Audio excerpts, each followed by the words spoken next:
First off, I work as a night auditor at a hotel on the weekends. My shifts are from 11 p.m. to 7 a.m. This particular weekend, we had a whole wedding party staying at the hotel. The night of the wedding was a Saturday, and that's when this whole thing happened. Before my shift started, most of the drunk wedding guests had already retired to their rooms for the night. I saw a few of them as the previous shift was leaving, and they all seemed very friendly and happy.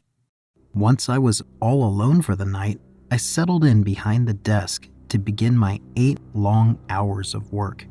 Then the hotel phone rings. I picked it up, and in my best customer service voice said, "Good evening, this is the..."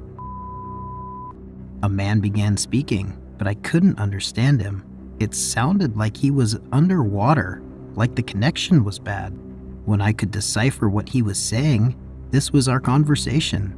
"I need 10 towels delivered to room 401. "Okay, I can do that for you.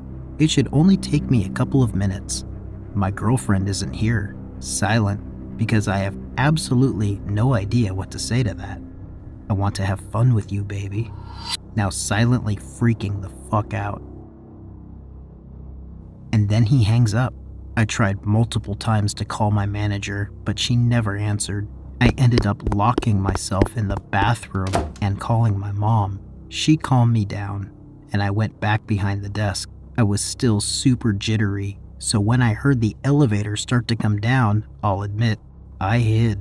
I crouched behind some boxes and covered my mouth. I heard footsteps, but I couldn't tell if they were coming my way or going towards the kitchen area.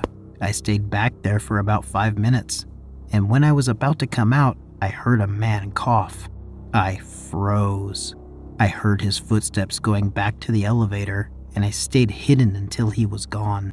Now, I obviously don't know for sure that the man who called me and the man who came down the elevator was the same person, but why would someone come down the elevator in the middle of the night, stand around silently for 5 minutes, and then leave? And here's the detail that freaked me out the most. The hotel room, 401, that he wanted me to bring 10 towels to, it was unoccupied that night. When I was 18, I worked at my college's residence building at the front desk, and I think I almost got assaulted or murdered. You be the judge. During the summer, the building operated as a hotel, so 2.5 floors were hotel rooms, and half of the 3rd floor were student rooms. The whole building operated with a hotel swipe key system that was pretty outdated, and all the doors were powered by 4 AA batteries. If the batteries died, there was a decently lengthy process to replace them and reprogram the door. A dark-haired guy came to the front desk from inside the building while I was working an overnight shift at around 1 or 2 a.m. and said he left his key card in his room. I made him a new one and made my first error of the night. Hotel guests could have as many room keys remade as they wanted, hypothetically. Students, however, were supposed to be given a temporary key card and charged $2 to be returned when theirs is located. I gave him a new key for his room and asked if he was a student or a hotel guest, and he replied, "Student." At this point, I should have checked our system to charge his account, but I was caught up doing administrative duties and forgot. I used to trust people way too easily at this job, but quickly learned not.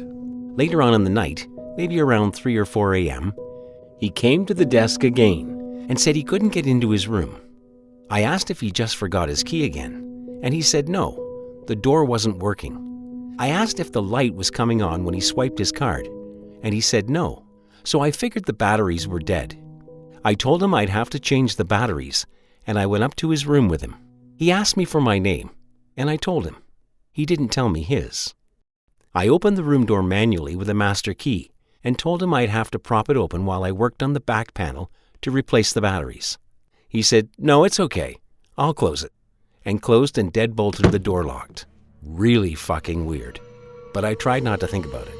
I had changed the batteries on plenty of other doors by this point, and some students were iffy about having their doors propped open for their room to be on display for anyone walking by. He also had a really thick accent, and I thought he might be an international student, since we had a lot of students from other countries where English was not their first language. I gave him the benefit of the doubt and thought maybe it was also just a language barrier issue. At this point, though, I really felt like something was wrong, but I tried to ignore it so I didn't freak him out. While I was trying to focus on fixing the door as quickly as possible, he kept trying to entice me to go further into the room, saying his bed was broken and he needed me to take a look at it. There was something underneath that needed to be fixed, etc. He held out a little gold house key and said, "I have a key. Go get it," and threw it under the bed. He said there was a leak under the fridge. He just kept trying to get me down on the ground, throwing random problems at me. Obviously, I told him no. I'd send maintenance up in the morning to take a look at it if anything was broken. I had my back to him, and he asked me if I would take off my glasses. I said, "No, I need them to see." His tone of voice changed, and in the most steady, chilling manner, he said, "Ella, it's okay.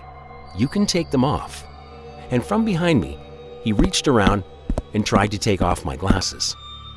I swatted his hand away and, trying to remain composure, said, "No thanks, I need to keep them on." Even though he was creeping me the fuck out, I didn't want to be rude to him. I didn't want to get in trouble if he complained about me, or risk upsetting him and having him yell at me.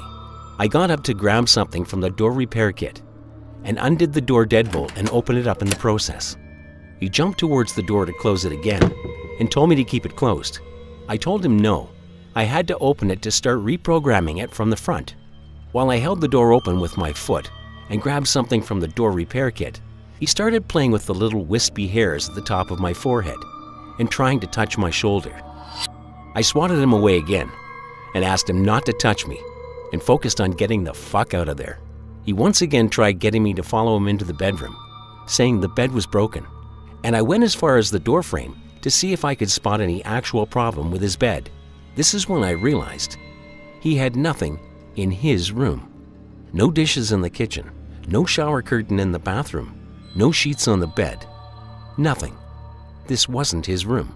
My brain once again went back to the international student theory, thinking he had just arrived today and hadn't gotten a chance to buy anything yet, but in the pit of my stomach, I knew something was wrong.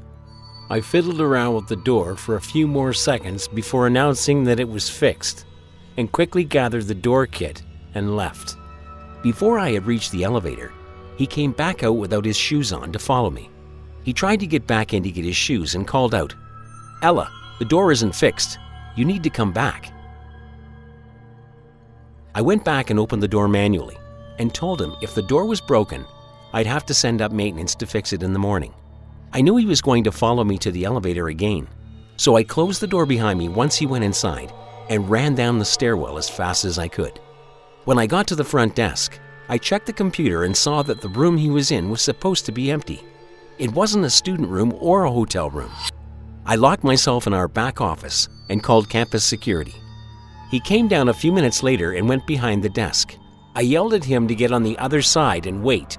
Now that I knew he wasn't a resident, he tore the corner off a slip of paper I had sitting on the desk and drew a flower on it, then put it back on top of my papers.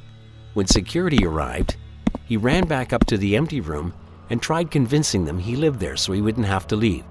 He kept showing them his key, which had decided to work on the door again somehow.